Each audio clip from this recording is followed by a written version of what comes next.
বন্ধুসকল, তো আজি এটা খবৰ পালো, বেয়া খবৰ, বহুত বেয়া লাগিছে আমাৰ। নিশ্চয় আপনালোকৰো বেয়া লাগি আছে। আমাৰ মৰমৰ জুবিন দা আৰু আমাৰ মাজত নাই। মানে ছিংগাপুৰত নৰ্থ ইষ্টৰ কিবা প্ৰগ্ৰামত যাই পেলাই মৃত্যুবৰণ কৰিছে। তো বহুত বেয়া লাগিছে, আপোনালোকৰো নিশ্চয় বেয়া লাগিছে। তো যিয়ে নহওক, আমাৰ অসমৰ এজন ৰত্ন আছিল। মানে আমি বহুত গান শুনিছিলো, আমাৰ জুবিন দাৰ গান হলে আৰু কথা নাই।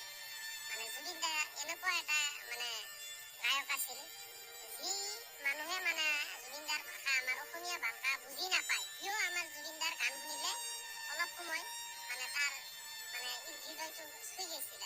যিয়ে নহওক বন্ধুসকল, সকলোৱে ভিডিঅ'টো শ্বেয়াৰ কৰিব আৰু জুবিনদাৰ আত্মাৰ কাৰণে সকলোৱে দোৱা আশীৰ্বাদ কৰিব, যাতে আমাৰ জুবিনদাৰ আত্মাই শান্তি পায়। এইখিনিয়ে মোৰ কথা।